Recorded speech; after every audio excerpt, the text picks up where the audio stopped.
Starts. అందరికీ నమస్కారం. ఒక ఇష్యూ, ఇంపార్టెంట్ ఇష్యూ ఈరోజు చాలా దినపత్రికల్లో వచ్చింది. అదేమిటంటే, ఏదైతే సుప్రీంకోర్టు ఏప్రిల్ 24వ తారీఖు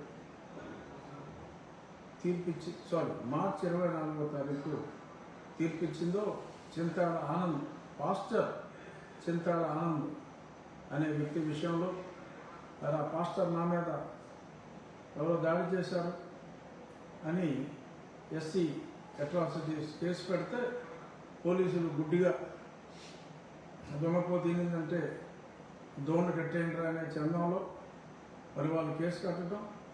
ఆ తర్వాత గత సంవత్సరం ఏప్రిల్ మాసంలో ఆంధ్రప్రదేశ్ హైకోర్టు చింతాడ ఆనంద్ పాస్టర్లో ఎస్సీ సర్టిఫికెట్లు రిజర్వేషన్లు వర్తించవు అని చాలా స్పష్టంగా చెప్పటం, మరి దానికి చింతించిన చింతాడ ఆనంద్ సుప్రీంకోర్టుకు వెళ్ళటం, సుప్రీంకోర్టు కూడా చాలా స్పష్టమైన తీర్పు ఇవ్వటం జరిగింది.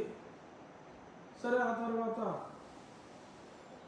ఆటోమేటిక్గా అసలు హైకోర్టు తీర్పు వచ్చిన తర్వాతే, పాస్టర్ అని చెప్పిన తర్వాతే ఆ జిల్లా యంత్రాంగం మరి ఎందుకు కళ్ళు మూసుకుపోయిందో అర్థం కావటం లేదు. ఆ జిల్లా యంత్రాంగం, ద కలెక్టర్ ఇస్ రెస్పాన్సిబుల్. బహుశా ఆ కలెక్టర్ గారు, నాకు తెలియదు, ఆయన ఎవడో నాకు తెలియదు, ఆయన ఏ సర్టిఫికేట్తో కలెక్టర్ అయ్యాడో కూడా నాకు తెలియదు. ఇప్పుడు అనుమానాలు వస్తున్నాయి. ఖచ్చితంగా ఒకసారి హైకోర్టు చెప్పిన తర్వాత సుప్రీంకోర్టు తీర్పు వరకు వెయిట్ చేయవలసిన అవసరం లేదు. మరి వాళ్ళు కంపల్సరీగా అప్పుడే సర్టిఫికేట్ రద్దు చేయాలి హైకోర్టు చెప్పిన తర్వాత. మరి అయినప్పటికీ వెయిట్ చేశారు. సుప్రీంకోర్టు తీర్పు వచ్చింది, ఆ వెంటనే అయినా సరే చేయాలి. ఆ వెంటనే కూడా మరి ఆ బాపట్ల జిల్లా collector, I don't know who he is, but ఇంకా సర్టిఫికేట్ రద్దు చేయకుండా తాత్సారం చేయటం ఖచ్చితంగా it is contempt. He has to be arrested. సరే, కంటెంప్ట్ వేస్తే సరే, మళ్ళీ న్యాయస్థానం ఇక్కడ అడిగినట్టున్నారు. అడిగితే మేము విచారణ చేస్తున్నామంటే మళ్ళీ ఏదో జూన్ మాసానికి, మేలో సెలవులు ఉన్నాయి కాబట్టి జూన్ మాసానికి పోస్ట్పోన్ చేసినట్టుగా చూసాం. It's wrong. ఒకసారి అత్యున్నత న్యాయస్థానం సుప్రీంకోర్టు పాస్టర్ అని చెప్పి అతను చెప్పిన తర్వాత పాస్టర్కి ఈ బెనిఫిట్స్ ఉండవు అని సుప్రీంకోర్టు చెప్పిన తర్వాత జిల్లా కలెక్టర్ ఎవడండి దాన్ని మళ్ళీ కమిటీ వేసి చూడటానికి?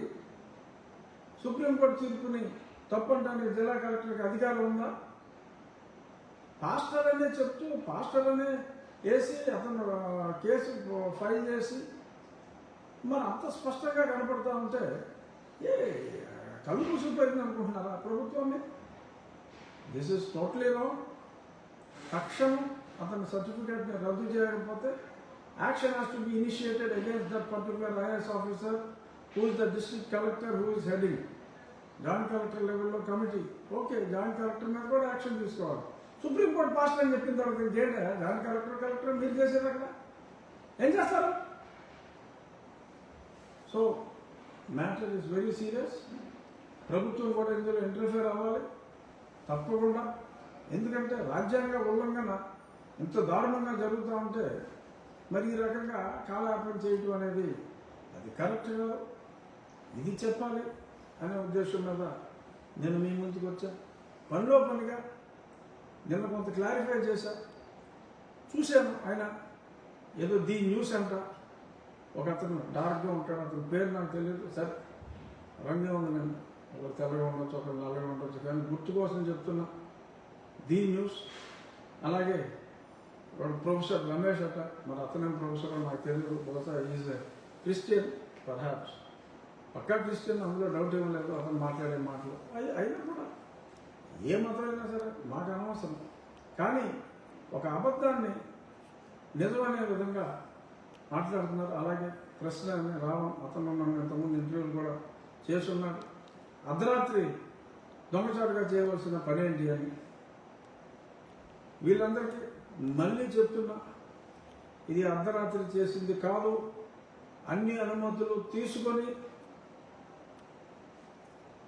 బ్రహ్మ ముహూర్తానికి దశమి ఏకాదశ గడియలు ఉండేలాగా అది 10 గంటలు జరిగే కార్యక్రమం కనీసం 10 నుంచి 12 గంటలు పడుతుంది. త్వరితగతిని పూర్తి చేశాం. బాగా నిట్ట మధ్యాహ్నం ఎండ రాకముందే 11 గంటల 25 నిమిషాలకి ఆ భూమి క్లియర్ చేయటం అంతా జరిగింది. ఇన్నిసార్లు చెప్పిన బుద్ధి రాదేంటారు మీకు? ఊరికే చాలా ఉంది కదా అని చెప్పి నోటుకు వచ్చింది వాగేసి ఇష్టం వచ్చినట్టు మాట్లాడేసి ఎందుకు ఇరిటేట్ చేస్తారు? ఎవరిని కన్ఫ్యూజ్ చేద్దామని మీరు చేసే ఈ వృధా ప్రయాస. అది రామాలయం అని చెప్పి మొత్తం రెవెన్యూ డాక్యుమెంట్స్ అన్నీ ఉన్నాయి. రెవెన్యూ అధికారులు కన్ఫర్మ్ చేశారు. ఎలక్ట్రిసిటీ బిల్స్ అన్నీ దీని మీదే ఉన్నాయి. ఎవడో వచ్చి అక్కడ మా చిన్నప్పుడు ఏదో గొంతెనమ్మ గుడి ఉంది. గొంతెనమ్మకి అసలు గుడే ఉండదు. అది ఓన్లీ 1 డే అఫైర్. ఒక బొమ్మ తయారు చేస్తారు, నంది బొమ్మ తయారు చేస్తారు, ఆ నందిని తీసుకెళ్ళి నిమజ్జనం చేస్తారు. అట్టసత్తి రోజు చెప్తే అర్థం కదా. సరే ఏదో వచ్చే అబద్ధాలని గొంతెనమ్మ గుడి కొట్టేసినారు రఘురామకృష్ణరాజు డిప్యూటీ స్పీకర్. అధికారం అహంకారం. అరే డిప్యూటీ స్పీకర్ని అక్కడికి వస్తే నన్ను కొట్టబోతే, నా మీద దాడి చేయకపోతే ఎవరిని కొట్టారు? అక్కడ శాంతి భద్రతను పరిరక్షించడానికి పోలీసులు ఉంటారు. పోలీసులు డ్యూటీయే అది. ఎవరు పడతాడు మేకులు దిగొట్టేస్తే చూస్తా దిగొట్టించుకుంటారా? ప్రొటెక్షన్ ఉంటుంది. అన్ని క్లియరెన్స్లు తీసుకుని ఆడేవాడో మాట్లాడతాడు. ఇంకొక మతి లేనివాడు కోర్టు దిక్కారు, కోర్టులో స్టేలో ఉండగా ఎవరికి తెలుసా? మీకు తెలుసా? దీని న్యూస్ ప్రశ్న కూడా చెప్తాను. నేను ఇంటర్వ్యూ కూడా రమ్మని చెప్పా. ఆ ప్రశ్న రావను. అలాగే ఇంకొకటి ప్రొఫెసర్ రామా ప్రొఫెసర్, నేను నీ క్లారిఫికేషన్ అన్నీ ఇస్తా. ఎందుకు ఈ షాడో బాక్సింగ్? అన్నీ స్పష్టంగా ఇక్కడ రామాలయం అని చెప్పి ఉంది. ఎవరో ఒకరు మతం మారిన వ్యక్తి మాట్లాడితే నేను అన్ని అనుమతులు, మున్సిపల్ అనుమతులు అన్నీ తీసుకుని అక్కడ మతం మారిన వాళ్ళ దగ్గరికి వెళ్ళి, ఏమ్మా యేసోబు, ఏమ్మా జాన్, హలో జార్జ్ గారు, ఇక్కడ రామాలయం కడతామని జార్జ్, మాకు మీ అనుమతి కావాలి అని అడగాల. శాంతియుతంగా పరిష్కరించుకోవాలా? ఎక్కడో ఆజాంట్ ఎక్స్ఎమ్మెల్యే వచ్చి ఇక్కడ దీని గురించి మాట్లాడతాడా? అసలు ఎందుకు ఊరికి ఎలా మిస్గైడ్ చేయాలని చూస్తారో అర్థం కాదు. We have obtained all the clearances in the legitimate manner. మళ్ళీ చెప్తున్నా, గొంతెనమ్మ అనే కాన్సెప్ట్ లేదు. అక్కడ గొంతెనమ్మ గుడే లేదు.